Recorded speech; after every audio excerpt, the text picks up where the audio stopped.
दीपावलीच्या दुसऱ्या दिवशी भगवान धन्वंतरी आणि माता लक्ष्मी यांचं पूजन केलं जातं. तर या दोघांचं पूजन का केलं जातं, यामागे कथा कोणती आहे, या दिवशी आपण काय खरेदी करावं, काय खरेदी करू नये, शुभ मुहूर्त कोणता आहे, पूजेची विधी काय आहे, ही संपूर्ण माहिती आपण आपल्या या आजच्या व्हिडिओमध्ये बघणार आहोत. तर नमस्कार, मी अमृता आणि तुमचं सगळ्यांचं स्वागत आहे स्वामी सेवा विथ अमृता या आपल्या यूट्यूब चॅनलमध्ये.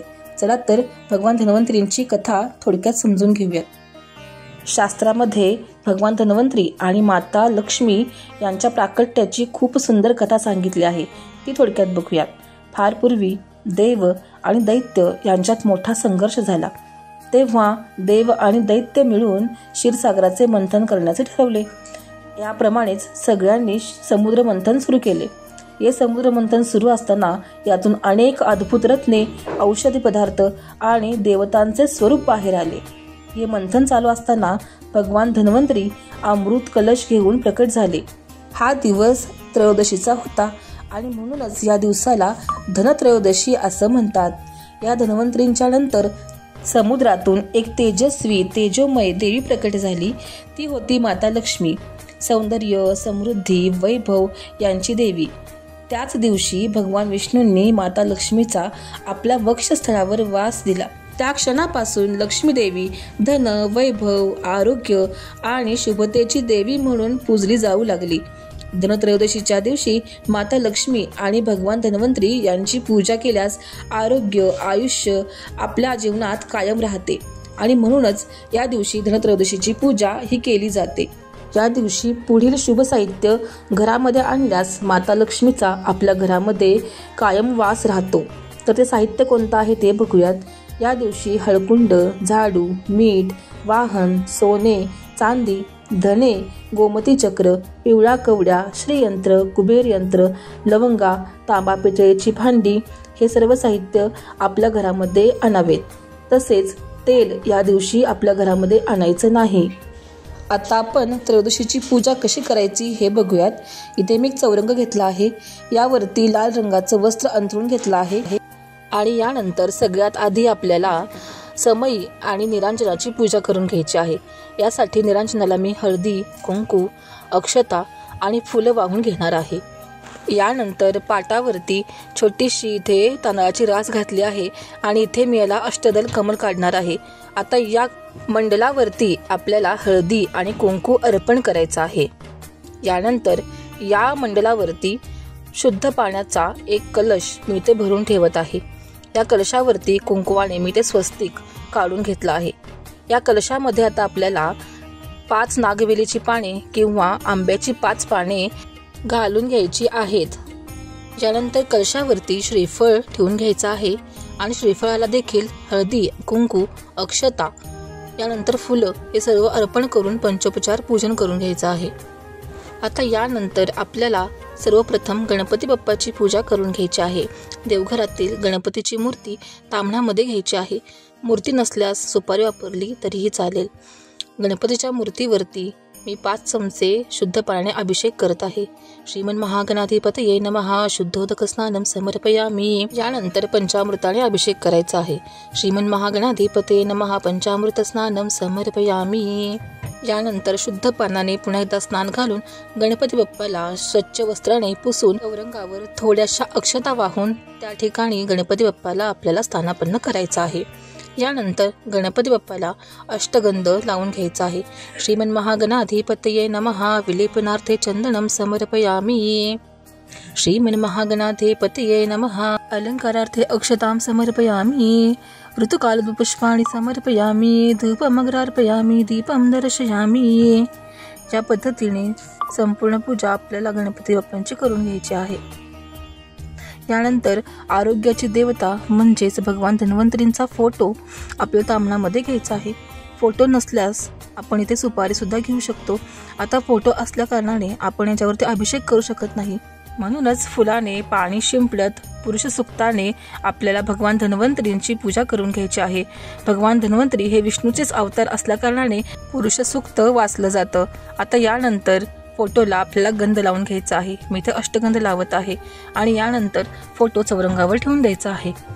भगवान धन्वंतरींना अक्षता अर्पण करायच्या आहेत. यानंतर फुलही अर्पण करायचं आहे. श्री धन्वंतराये नमः. अलंकारार्थे अक्षतां समर्पयामि. ऋतुकालोद्भव पुष्पाणि समर्पयामि. तुळशीपत्रं समर्पयामि. तुळशीपत्र वाहून द्यायचं आहे. यानंतर ताम्हणामध्ये श्रीयंत्र घेऊन श्रीयंत्राचं संपूर्ण पूजन आपल्याला करायचं आहे.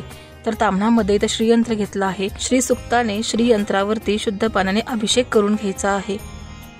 यानंतर श्रीयंत्राची आपल्याला पंचोपचारे पूजन करायचं आहे. यामध्ये सर्वप्रथम 5 चमचे दूध घालून घ्यायचं आहे. ओम श्रीं श्रीये नमः. शुद्धोदक स्नानं समर्पयामि. ओम श्रीं श्रीये नमः. पंचामृत स्नानं समर्पयामि. पंचामृत स्नानांते शुद्धोदक स्नानं समर्पयामि. यानंतर ही 5 चमचे आपल्याला शुद्ध पाणी घालून श्रीयंत्राचा अभिषेक पूर्ण करायचा आहे. यानंतर श्रीयंत्र स्वच्छ कपड्याने पुसून चौरंगावरती अक्षता वाहून त्या ठिकाणी ठेवून द्यायचा आहे. यानंतर श्रीयंत्राला हळदी, कुंकू, अक्षता, फूल वाहून पंचोपचार पूजन करायचं आहे. ओम श्रीं श्रीये नमः. हरिद्राम कुंकुमं सौभाग्यद्रव्याणि समर्पयामि. अलंकारार्थे अक्षतां समर्पयामि. ऋतुकालोद्भव पुष्पाणि समर्पयामि. धूपमग्रार्पयामि. दीपं दर्शयामि. पद्धतीने आपल्याला संपूर्ण पूजन करून घ्यायचं आहे. यानंतर पूजेमध्ये आपल्याला साईच्या लह्या, गूळ आणि धणे यांचा आजच्या पूजनामध्ये फार मान असतो. म्हणूनच गूळ आणि धणे एका वाटीमध्ये ठेवून घ्यायचे आहेत. सप्तधान्य किंवा 5 प्रकारचे धान्य आपल्याला पूजेमध्ये ठेवून द्यायचे आहेत. आपण धनत्रयोदशीलाच धनाची पूजा म्हणजेच घरातील पैसे, सोने, नाणे, दागदागिने यांचीही पूजा करत असतो. म्हणूनच आपण एका भांड्यामध्ये घरातील थोडे पैसे, दागदागिने यांची सुद्धा पूजा करून घ्यायची आहे. वाटीतील धान्य, पैसे या सर्वांना हळदी, कुंकू, अक्षता आणि फुलं वाहून पंचोपचार पूजन आपल्याला करून घ्यायचं आहे. आणि यानंतर या पूजेमध्ये तुम्ही जर संचसेवा करत असाल तर त्यामध्ये नारायणी पोटली दिलेली आहे. ही पोटली सुद्धा आपल्याला या पूजनामध्ये ठेवून याचीही पंचोपचार पूजन आपल्याला या सेवेमध्ये करून घ्यायचं आहे. धनत्रयोदशीच्या दिवशी ह्या लक्ष्मी कुबेर पोटलीचं पूजनही आपल्याला करून घ्यायचं आहे. यानंतर संपूर्ण पूजेला धूप ओवाळायचं आहे. धूप ओवाळल्यानंतर दिवा ओवाळून घ्यायचा आहे. यानंतर सर्व पूजेला आपण नैवेद्य अर्पण करणार आहोत. भगवान धन्वंतरी ही आरोग्याची देवता आहे. त्यामुळेच यांना च्यवनप्राशाचा नैवेद्य दिला जातो. च्यवनप्राशमध्ये सर्व प्रकारचे औषधे आणि वनस्पती असतात. म्हणून हा नैवेद्य भगवान धन्वंतरींना अतिशय प्रिय आहे. घरामध्ये च्यवनप्राश नसल्यास तुम्ही लवंग, दालचिनी, कडुनिंब, त्यानंतर तुळशीपत्र, वेलची यांचा नैवेद्यही तुम्ही देऊ शकता. यानंतर संपूर्ण पूजेला आपल्याला गोडाचा नैवेद्य दाखवून घ्यायचा आहे. ओम सततं वर्तन्ति परिसिंचयामि. ओम तत्सवितुर्वरेण्यं भर्गो देवस्य धीमहि धियो यो नः प्रचोदयात्. असे म्हणत 3 वेळा पाणी संपूर्ण नैवेद्यावरून फिरवून घ्यायचं आहे. यानंतर प्रत्येक घास देवापर्यंत पोचवायचा आहे. ओम प्राणाय स्वाहा, ओम अपानाय स्वाहा, ओम व्यानाय स्वाहा, ओम उदानाय स्वाहा, ओम समानाय स्वाहा, ओम ब्रह्मणे अमृतत्वाय स्वाहा. आता तुळशीपत्र वरती ठेवून द्यायचं आहे. या पद्धतीने पूजन झाल्यानंतर संपूर्ण पूजेला आपल्याला 13 दिव्यांनी औक्षण करायचं आहे. त्रयोदशी म्हणजेच 13 आणि म्हणूनच 13 दिव्यांचं या दिवशी फार महत्त्व आहे.